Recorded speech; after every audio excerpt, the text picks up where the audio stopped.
Est-ce que tu dois créer ton site de praticien du bien-être toi-même ou bien est-ce que tu dois plutôt le déléguer à un professionnel? C'est la question de la vidéo de la semaine à laquelle je vais t'aider à répondre parce que tu as très probablement déjà envisagé le critère du coût qui va forcément rentrer dans l'arbitrage, mais sache qu'il y a d'autres critères à prendre en compte pour t'aider à prendre la meilleure décision pour toi. Et reste bien jusqu'à la fin, j'ai quelque chose à t'offrir en toute fin de vidéo. Si tu ne me connais pas encore, je suis Carole, je suis la fondatrice de Mon Marketing Holistique et ma mission, c'est d'aider les praticiens du bien-être, les coachs et les thérapeutes à être visibles sur Internet et ça passe notamment par la création ou l'aide à la création de leur site web. Donc j'imagine que si tu regardes cette vidéo, tu as probablement l'intention de réaliser prochainement ton site internet, ou peut-être tu as même déjà commencé à créer ton site internet, et à un moment, la question se pose lorsqu'on lance son activité de que vaut-il mieux faire? Est-ce qu'il vaut mieux que je le fasse moi-même? Est-ce que je peux? Est-ce que j'ai les moyens? Est-ce que? Ou au contraire, est-ce que je devrais plutôt m'orienter vers le déléguer à un web designer par exemple, ou à quelqu'un en tout cas qui sera compétent dont c'est le métier, un professionnel de la création de sites. Alors effectivement, le critère du budget est un critère qu'on ne peut pas nier. C'est normal que tu te sois posé la question parce que si tu as l'intention de déléguer ton site à un web designer, eh bien le coût l'investissement c'est environ de 2 à 3 000 euros, c'est les moyennes, pour avoir un site internet sur mesure. Je parle bien de quelqu'un qui est un vrai professionnel et pas ton petit cousin qui va te le faire sur un coin de table, hein, donc quelqu'un dont c'est le métier. Donc certes, le coût est un facteur, mais il y a aussi d'autres choses, d'autres critères à prendre en compte.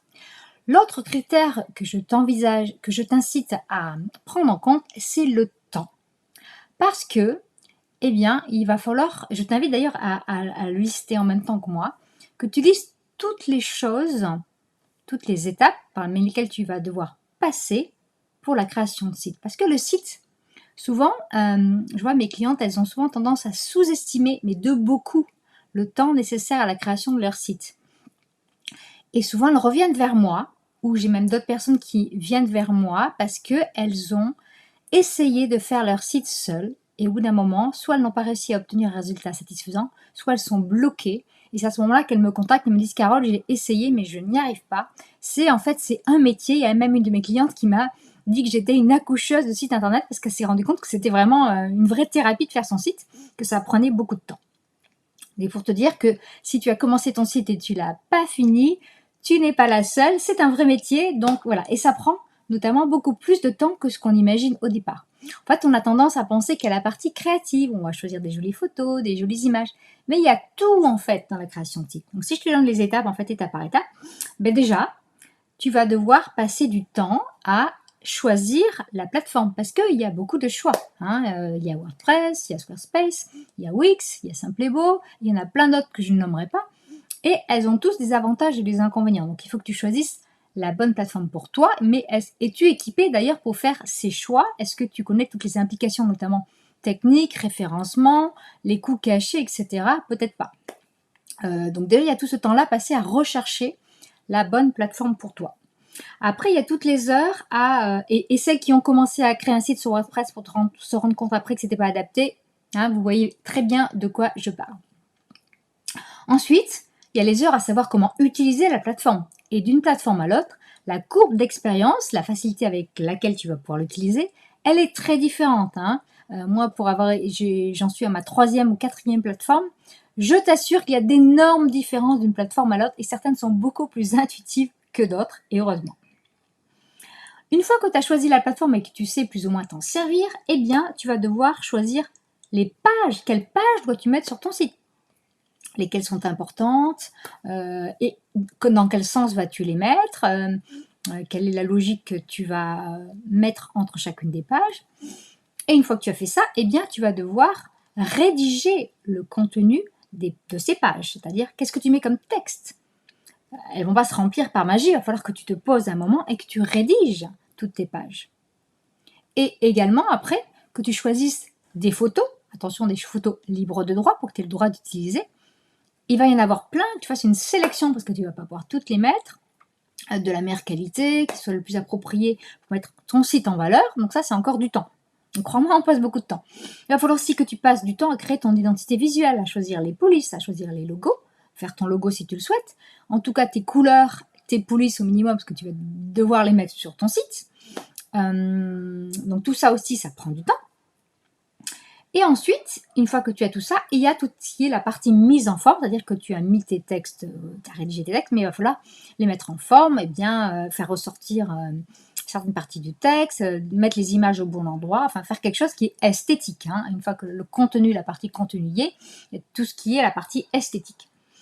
Et si tu comptabilises, et encore j'ai oublié quelque chose, et je ne te parle pas non plus de choisir ton nom de domaine. Qu'est-ce que je choisis comme nom de domaine? Est-ce que je prends un .fr? Est-ce que je prends un .com? Est-ce que je prends mon nom? Est-ce que je prends un nom que j'invente? Voilà, qu'est-ce qui est mieux? Donc, et non plus des outils qui sont connexes au site internet, c'est-à-dire l'outil pour permettre à tes clients de réserver une séance en ligne, l'outil qui va permettre peut-être à tes clients de payer même en ligne, ou de payer un atelier, ou même d'acheter une formation si tu vends des formations. Bref, il y a tout ce qui est annexe, mais qui a un lien avec ton site qu'il va falloir aussi prendre en compte au moment où tu vas créer ton site. Et souvent, il y a une grosse partie de tout ce travail préparatoire que je t'ai donné qui est complètement occulté par les praticiennes du bien-être. Et pour te donner une indication, l'ensemble de ce que je t'ai donné, ça ne peut pas être moins de 60 heures. 60 heures. Ça n'a pas grand-chose, 60 heures. Donc si tu multiplies 60 heures par 60 €, qui est, on va dire, le prix moyen en France d'une séance facturée par un thérapeute du bien-être, c'est à peu près ça. Eh bien, je te laisse faire le calcul toi-même. Tu arrives à 3 600 €. Ça, c'est le coût réel de ce que va te coûter en investissement de temps le fait de créer ton site toi-même. Et ça, c'est du temps ou de la facturation que tu aurais pu faire rentrer en prenant des clients à 60 € par heure. Donc certes, tu vas pas payer avec de l'argent sonnant et trébutant, mais c'est aussi des heures pendant lesquelles tu n'es pas à la recherche de clients. Tu n'es pas en train d'aller à des salons, tu n'es pas en train de faire des posts sur les réseaux sociaux pour faire venir des clients, tu n'es pas en train d'écrire à tes clients, d'aller sur les groupes pour en démarcher, enfin bref, toutes les actions que tu peux faire pour trouver des clients, eh bien pendant ce temps-là, tu fais ton site. Donc tu n'es pas des actions génératrices, on va dire, de cash immédiat, faire rentrer du chiffre d'affaires pour tes clients. Donc, je parie que tu es assez étonné de ce chiffre-là. Et si tu as choisi un chiffre inférieur à 60 heures, sache que c'est sous-estimé. Comme je te le disais en préambule, j'ai beaucoup de praticiennes du bien-être qui me contactent en me disant « Carole, j'ai essayé de faire mon site et en fait, ça me prend énormément de temps. » Et qui me recontactent en disant « En fait, j'ai pas le temps de faire tout ça. J'ai déjà des clients, j'ai une pratique. » Surtout celles qui ont déjà un site et qui veulent changer de plateforme, etc. Elles se rendent compte que ça prend beaucoup de temps. Et souvent, elles finissent par faire ce calcul que je t'ai dit et elles me disent en fait, ça vaut pas le temps. En plus, je vais le faire moins bien que toi. Donc, il y a aussi ça, c'est que tu vas passer toutes ces heures, mais est-ce qu'au final, le résultat sera à la hauteur de tes attentes? Parce que c'est un métier d'être web designer, hein. On se forme pour être web designer. Peut-être que tu vas passer tout ce temps-là et en plus, l'esthétique ou on va dire le potentiel de conversion de ton site en client, eh bien, elle ne sera peut-être pas au rendez-vous. Tu auras peut-être investi beaucoup de temps pour un résultat qui ne sera même pas en fait à la hauteur du temps que tu as passé dessus. Donc voilà, le facteur temps est vraiment un facteur vraiment important. Mais ce n'est pas le seul, il y en a encore un autre. Je reprends mes notes parce que j'ai bougé de ce que je voulais te dire.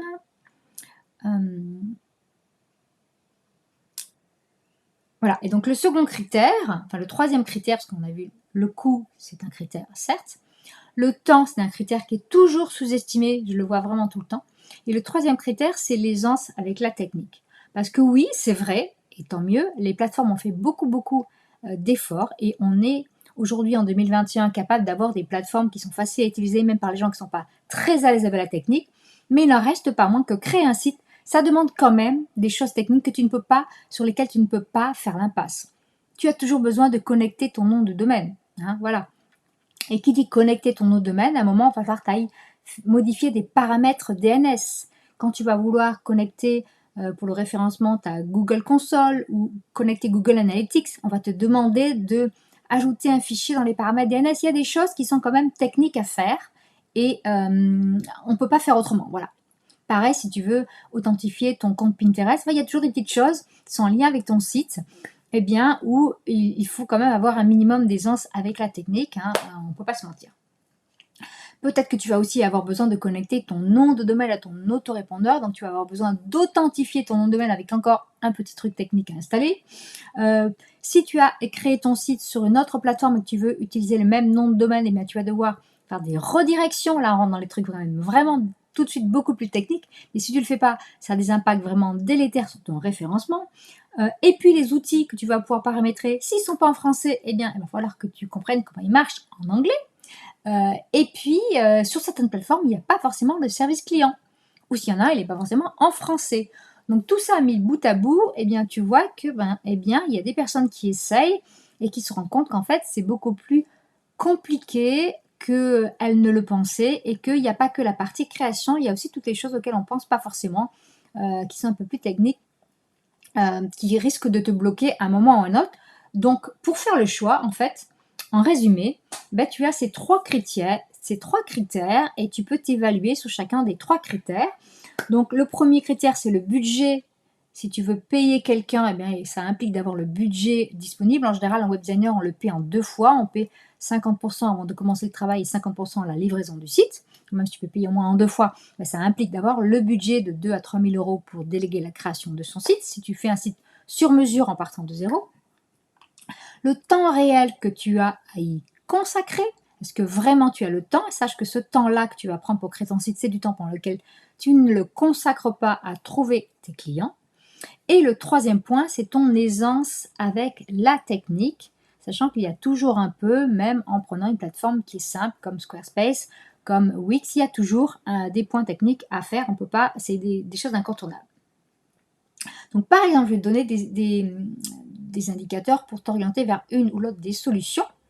Eh bien, si tu n'es pas du tout à l'aise avec la technique, franchement, je te dirais tout de suite, économise et délègue ta création de site parce que tu vas t'arracher les cheveux sur les paramètres DNS, sur les choses comme ça.